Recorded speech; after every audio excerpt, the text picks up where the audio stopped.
Menace is sobriety. Just a menace, just a menace. Hello and welcome to another episode of Menace to Sobriety with your host, Dan O'Reilly. I'm really chilled today. This is going to be a little bit of a delve into some personal stuff. Not my personal stuff, your personal stuff. This is an episode where I want you guys to really sort of have a little think about who you are, how you feel. We're going to be talking about how to build your self-esteem. I decided to do this episode because it is so important to me, my view on myself. And this episode is perfect for anyone that is overly critical of themselves, that ignores the positive qualities that they have, that feels inferior to others, and that continuously focuses on their setbacks.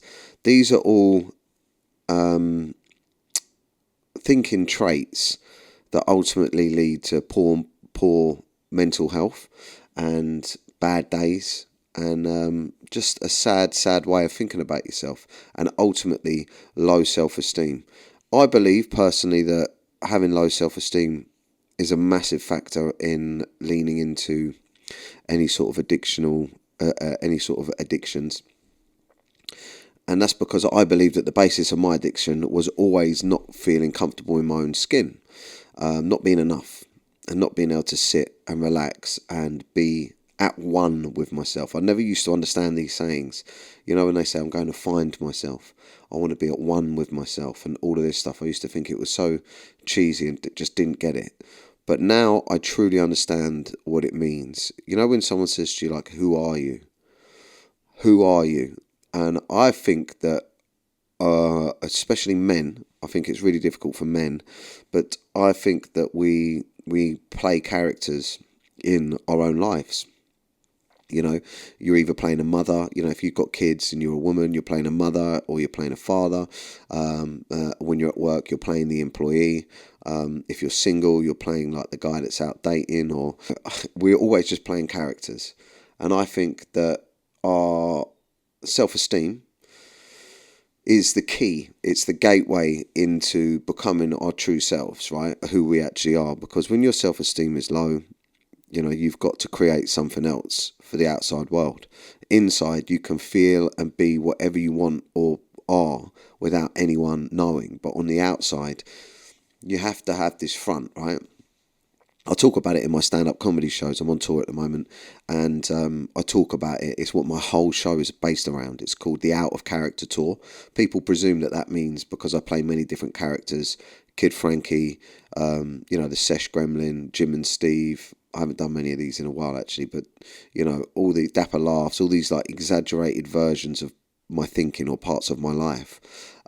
People think that's what my tour show's about. My tour show is about how we all play characters, and how difficult it is to communicate with yourself positively. So, you know, a lot of us truly believe that we are undeserving of happiness.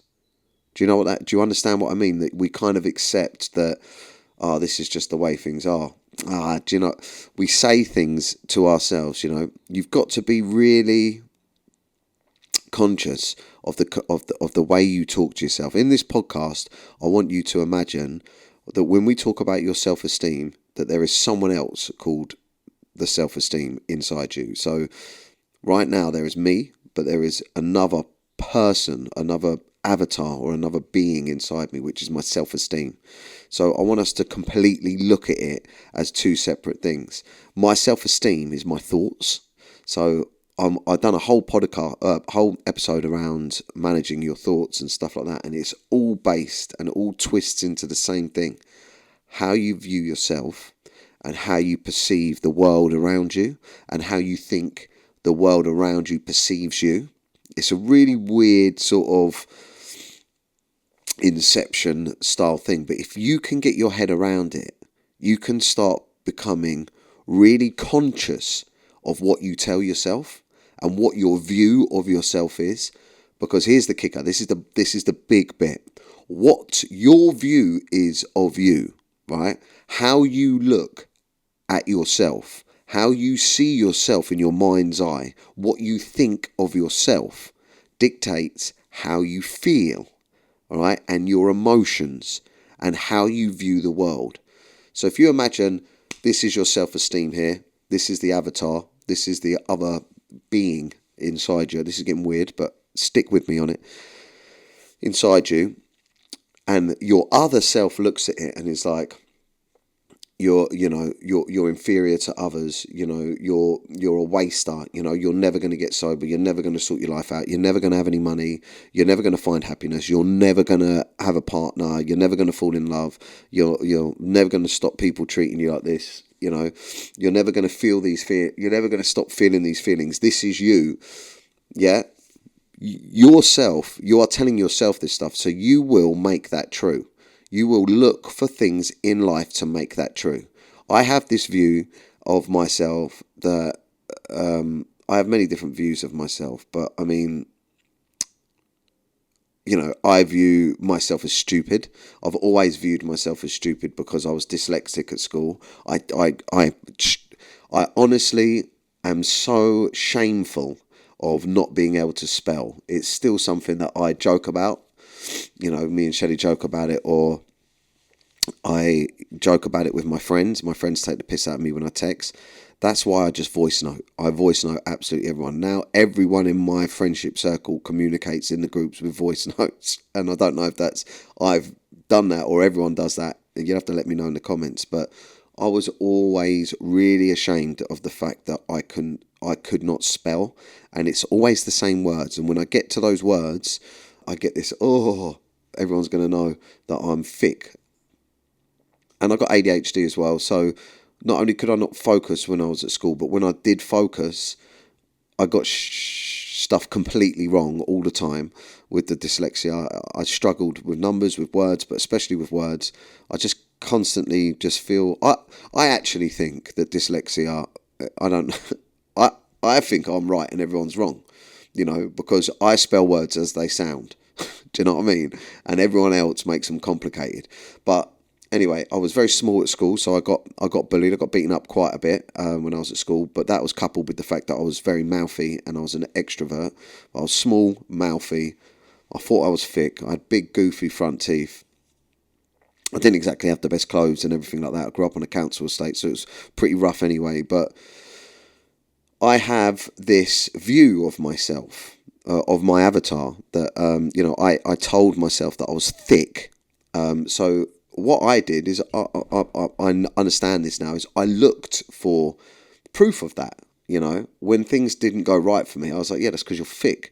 That's because you're stupid. And it's like your brain is looking for the answers as to why life is going wrong for you, right? Because our brains are built to seek out threats and problems and stuff. And if you have this image and you tell yourself, yeah, you're thick, man, you're stupid, you'll look for things. Do you know what I mean? Everything will come down to that. And the problem is when you're constantly focusing on the negative things in your life, negative things happen. It's like, if you focus on the positive things happen. I no longer think I'm thick because I've stacked up loads of proof in my life, whether it's successful businesses, whether it's like, my financial situation, or whether it's, creating content that goes viral, doing stand-up comedy or writing films or whatever. I've stacked up proof, and I done that purposely throughout my life as like a coping mechanism or as a way to prove to the world that I wasn't thick. And when you stack up the proof and you focus on the proof, in your internal voice changes. And that's what this episode's all about. This episode is about being overly critical to yourself, ignoring positive qualities, feeling like you're inferior to other people, and focusing on your strengths, not your weaknesses. But where does it all come from? Where does low self-esteem come from? And now I've got to speak to you about this, whoever you are out there listening, because I know that we get a lot of listeners as well, whether you're running or you're in your car or if you're watching now on YouTube. I'm speaking to you specifically when I ask this question. Where does your low self-esteem come from? We need to, in order to build your self-esteem up, you need to first off, and I learnt this through therapy, is you need to first off work out where your low self-esteem stems from. And then you need to unwrite that story in your mind, right? So you need to work out, what was it? Was you, you know, was you bullied at school? Did you have a lack of support around you growing up? Do you come from a broken home? Did your father cheat on your mother? Do you blame yourself for stuff that happened in your family? Were you abused? Were you, there's so many different things, but it could all boil down to one embarrassing situation where you wet the bed, or you got bullied, or you fell over and landed in something and covered in mud and spent the whole day. It could be one situation that tarnished your thinking for the rest of your childhood, or it could be a really big situation that happened in your family or growing up, or maybe your parents lost their business and whatever. But you need to dig inside yourself. Or it could be something later on in life. It could even be down to addiction. It could be shameful thinking about yourself around addiction. I'm just trying to throw things out there so something latches on. But I'm sure you're sitting there now and you're thinking, yeah, there was some stuff in my life that made me feel awful. I want you to focus on whatever that is, right? Now you've got to kind of have a look at how did that communicate your view of yourself to you.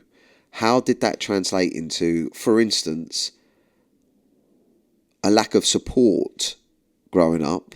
Maybe your mum or your father wasn't there for you, or it was a broken home and you didn't feel that support network around you, can make you feel unworthy of support or unworthy of love, because you have to rationalize why these situations happened to you when you were younger. You have to rationalize in your mind, why wasn't it right for me? Well, the only rational thinking I can think of is because I'm not worthy of it. That's just me.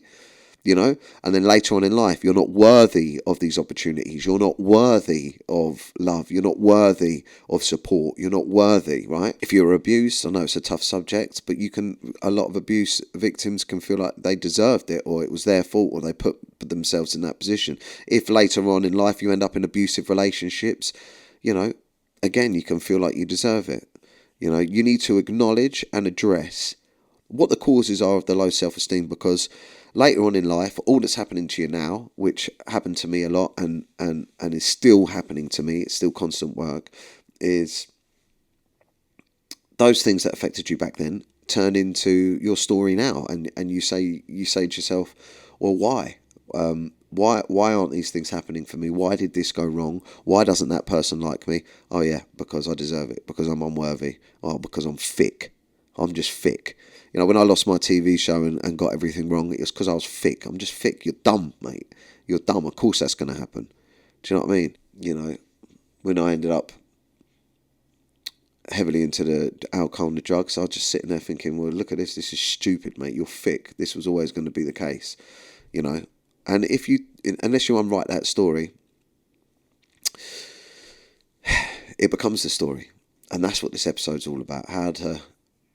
How to build your self-esteem. I mean, did you even know that you had low self-esteem? Or did you just think not liking yourself was normal behaviour for everyone? I'd say it is pretty normal out there, but it is not normal behaviour. You cannot go about your day feeling like you're undeserving of happiness. You're supposed to go about your day trying to make yourself feel good, or doing things that make yourself feel good. So I think one of the big parts of recovery and addiction is certainly a massive, massive part of building your self-esteem up, which is forgiving yourself. So being able to forgive yourself kind of puts a fork in it. And when I say forgive yourself, being able to forgive yourself doesn't just mean forgiving yourself for things that you did wrong to other people, right? The most important type of forgiving yourself is stuff that you did wrong to yourself. Now, it was never my place to forgive myself for the wrongs or the stuff that I put my family through when I was going through addiction. It was never my place to forgive myself for upsetting other people or doing people wrong or getting people involved in my drama or whatever. I'm not the type of person that will do things intentionally, you know what I mean, like rob people or beat people up or cheat and with people's wives and stuff. You know, I'm talking about when I was growing up and my whole life. I'm not. I like to think that I've got a strong moral compass. I mean, don't get me wrong. I've done horrible, silly, stupid things that I regret, and definitely stuff that I'd never do again. But we all have. But what I mean is, morally, I feel like I have a correct moral compass. But it's not my place to forgive myself for things that I've done wrong to other people. Some of that stuff needs to just be forgotten about and left because it will never be fixed. But some of it is for other people to forgive you, and actions speak louder than words. So like with my wife and my family, my work on my sobriety and putting them first is me forgiving myself for that. Some people, when you've had friction with them, it is just best left. What is the point to try and forgive and forget? I mean, you can forgive yourself for your part in it. Do you know what I mean? But I'm getting a bit confused here. But what I essentially mean is, sometimes it's other people's places to forgive you for the things that you've done, but you need to forgive yourself for doing them. That's what I mean. Do you know what I mean? Like, you need to forgive yourself for your way of thinking, for who you were back then. And also, you need to forgive yourself for how you've treated yourself. Yeah? I hope this makes sense now, because we beat ourselves up a lot, which causes a massive drop in our self-esteem and our view on ourselves. If you're constantly saying to yourself, yeah, but you were out of order, you deserve this, yeah, but you did that, or did I do that wrong, or why did I do that, yeah, you have to just go, mate, you were in a different place, you were a different person then. Like, I forgive you, brother, I forgive you.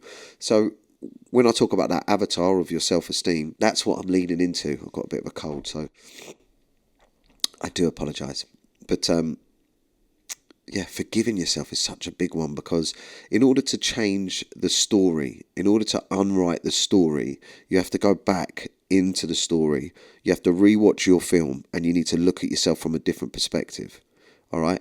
If you're looking at the bad guy, if you're playing the bad guy in your movie and you look back and you see the movie and you're the bad guy and you're just like, oh, I'm just the bad guy, so this plays out that the bad guy loses. But if you can look back on your movie and go, yeah, but I'm the bad guy because of this, I'm being the bad guy because of that, and I'm the bad guy because this happened to me, and I'm the bad guy because that happened to me, and actually I was the bad guy at that point in the film. Well, the film ain't over yet, and I was a different person then. A lot has happened in the film since. So if you can get to that place to forgive yourself, and you can start being really, really, really strict on self-blame.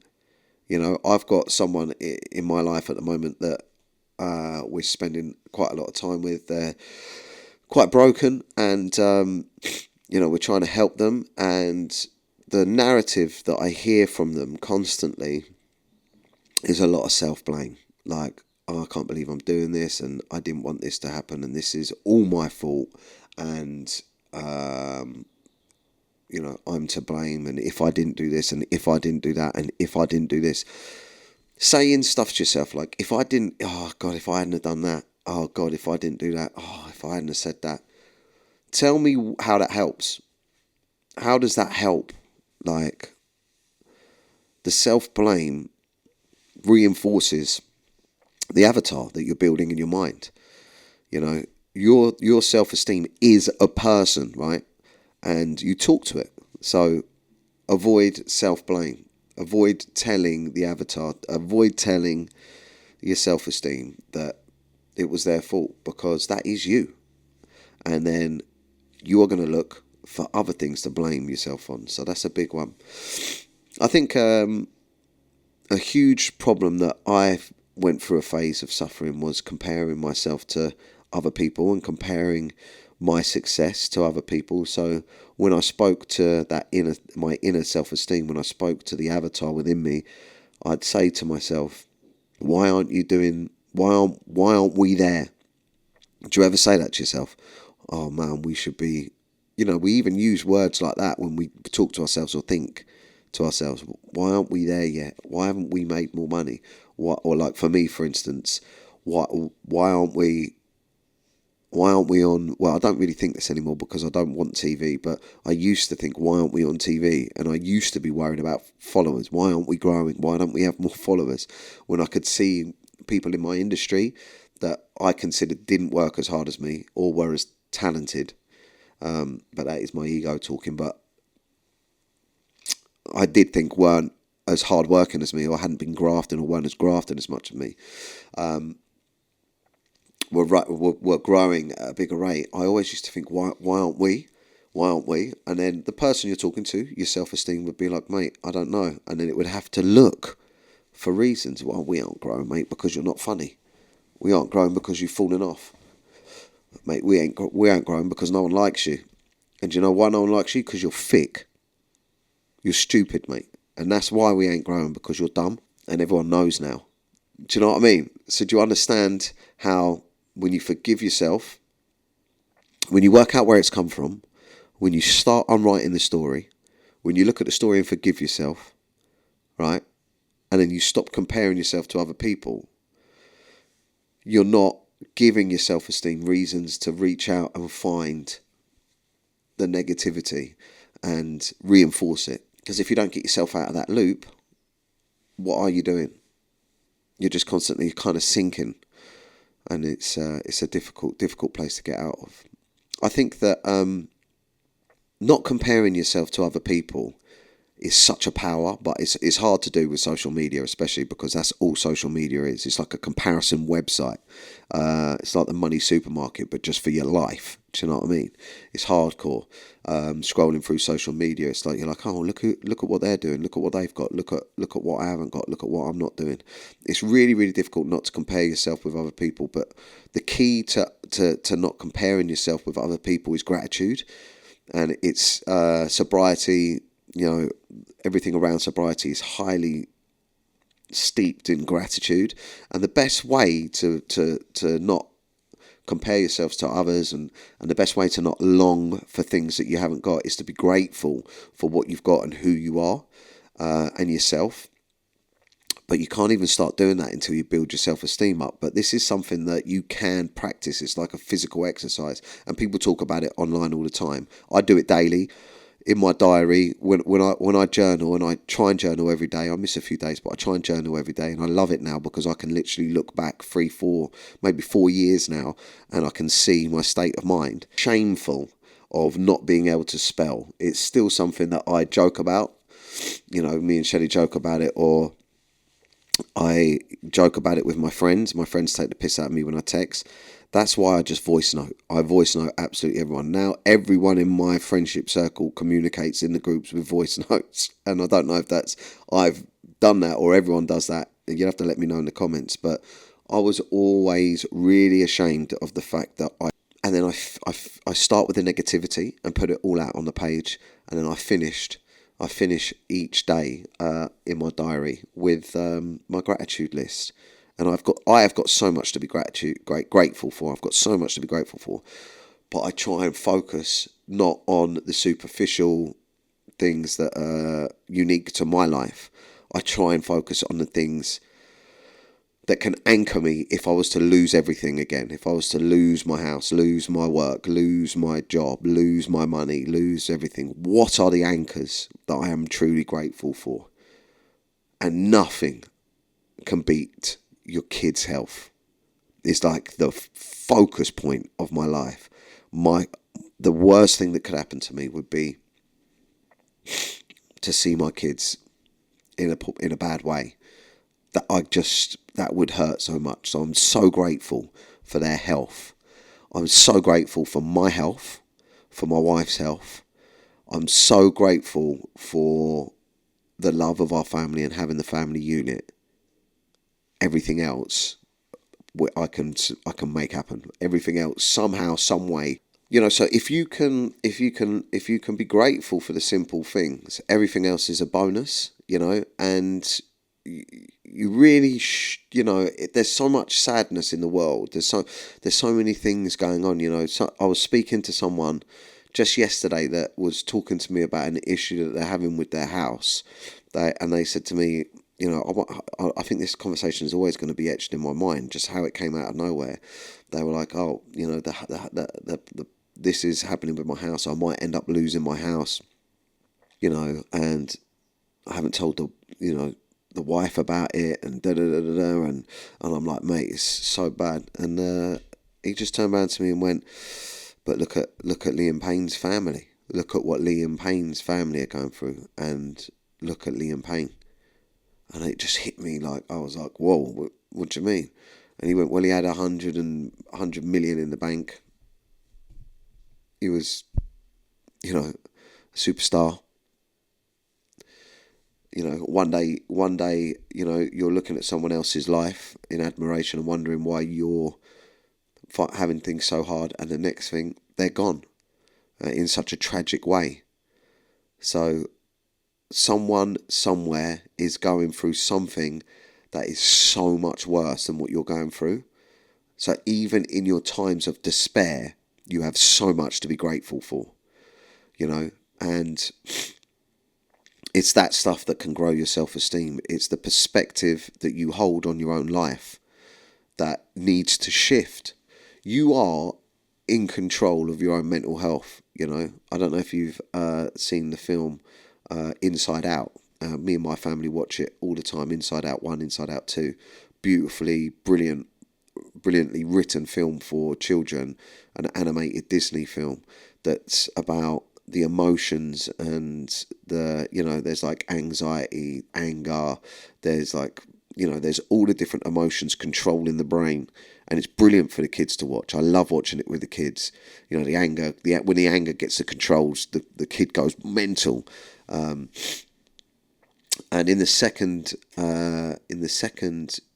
movie, they bring in the core memories and everything from the first movie, and the core memories create beliefs about yourself, your beliefs, what you believe in yourself, and the kids are transfixed watching it, and I'm watching them watch it, and they're learning so much about how the way they perceive the world creates the beliefs that they have about themselves. There's one bit where she does something for someone and she says to herself, I'm a good person and I'm a good friend. And then this belief grows in, you literally see it grows in her mind, and there's a belief there that because she'd done a good thing to someone, she's a good person, and that grew her self-esteem. And I was watching it and I was thinking, they need to have an adult version of this, not like a naughty one, but what I mean is a version for adults. I mean, it is great for adults anyway. If you haven't watched it, watch it Inside Out, watch it with your children. But I can remember thinking to myself, this is such important information and messages for adults as well, because, we should have been taught this as kids. You need to recognise your thoughts, and you need to unlearn the negative self-talk that you have been saying to yourself. You have created beliefs about yourself which has made your self-esteem low. You have created beliefs about the person inside you, who you are, that are incorrect.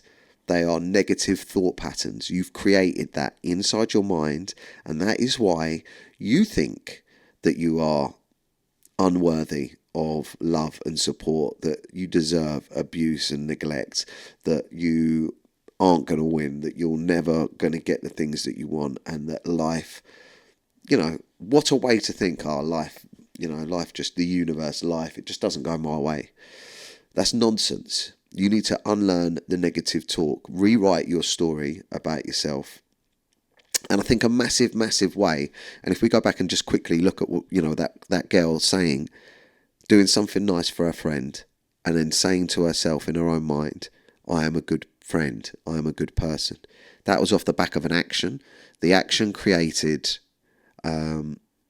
positive self-talk, which created a belief in her mind about herself. So if you want to create beliefs in your mind about yourself, positive beliefs in your mind about yourself, you've got to do positive things. You've got to look for people that are worse off for you. You've got to give your time to try and help them, right? You've got to create positive, I love doing the podcast because I know it helps people. I love my mental health charity. The work that we've put into that was agonising, trying to get that off the ground, but it was so rewarding. I love having the mental health group and seeing the men talk and try and help each other. I love it, and it creates a belief in my mind that I'm a good person, not because I'm giving money to someone, or that I believe it because it's genuine hard work, and although it is making me feel good about myself, it's not something that I'm genuinely doing to prop up my ego or appearance or brand, because I know the selfless stuff that I do, I don't publicize, the work. There's a lot that I do for myself, and I know that builds an image in my mind, that builds a belief that I'm a good person. My sobriety, looking at those days, 50 days, 60 days, or wherever you are, 10 days, 11 days, 12 days, you see it, you're starting to build a belief in your mind. I'm sober. I'm a better person. I'm treating myself better. And in turn, I'm treating my friends and family better. I'm doing a good thing. That avatar is hearing it. The avatar, your self-esteem, is hearing you say 20 days, 25 days. So you need proof. Your proof will build your belief. A great way of getting proof, and this is something that everyone talks about, but it is so true. A great way to build proof for your beliefs in yourself is to set goals and try and hit them. Exercise is the best. Exercise is the best way to get a win. I get up, go boxing, go running or whatever in the morning. I get the win. I look at the win and I go, I'm a winner. I'm building a belief that I'm a winner. I've done something that other people aren't doing or can't do or won't do. It's making me healthier, feel better. I'm doing a positive thing for myself first thing in the morning. And when I say beat the day before it beats you, I have a belief that's been built before my mind tells me that I am undeserving of happiness, unworthy, that I don't deserve it, that I'm thick, that I'm stupid. Before the day tells me, or my negative self-talk that I've learnt over the years, when that starts kicking in early in the morning, I'm like, nah, I've got this new win for you. Have a look at this win. There's a new belief building. I'm a winner. I just got a win in, and then you start losing weight. We are hunters and gatherers. We are supposed to be chasing something. If we don't chase and get something, we feel lethargic. You mix that in with social media and everything else that's out there, looking at other people winning and hitting their goals and getting stuff. You can look at it as you want, houses, cars, money, whatever, but it doesn't have to be that. You just need to be chasing something and getting little wins. For instance, I am trying to lose weight. I'm going to get a little win this morning by going out for a walk. Right? I've got a win. I'm chasing something and I'm making progress. If you cannot mark progress in your mind's eye on a daily basis in some way, you feel like shit. It will give you low self-esteem. Find some things that are really difficult to do, like boxing, like golf, like whatever. It could be crochet, whatever it is. Find something that's difficult to do. Learn it. Get slightly better at it every now and then, and you get a win. Get up and do exercise in the morning, you get a win. Write your journey, you get a win. Set those goals, get your wins.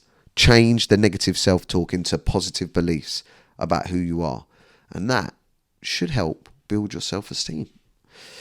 That was quite the rant that I went on there. So I do apologise if it was a bit like in your face. But I've been thinking about this since last week's episode, self-esteem. And it's such a constant battle that I go through. And I'm really conscious of it. So I just suddenly thought to myself, what about all the people that are out there that have no idea that there's even a battle going on? What about all the people out there that don't even realise they have low self-esteem? What about all the people out there that think the negative self-talk is normal and just how we are? what about those people? And that's why I just wanted to get on and sort of drill this one out. So yeah, just recognise your thoughts, practice your gratitude, rewrite your story, man. Rewrite your story.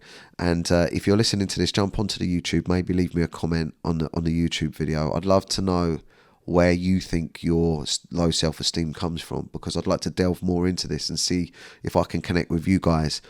If you tell me where you think your low self-esteem comes from in the comments, then maybe I might be able to work out more about the way that I feel and see if I can relate to any of the things that are going on with you. But trust me when I tell you this, if you can build your self-esteem up and you can get to a place where you are comfortable being you, your sobriety will 110% be easier. Sobriety is so difficult because your escapism from being you, your escapism from looking at your avatar inside you that you don't like, your escapism from your own low self-esteem was alcohol and drugs. Every time something felt uncomfortable and you felt unworthy, undeserved, unliked, unloved, and you felt like you deserved all of that you were undeserving of happiness, that no one likes you, that you're thick, that you're stupid, that you're dumb, that you're ugly.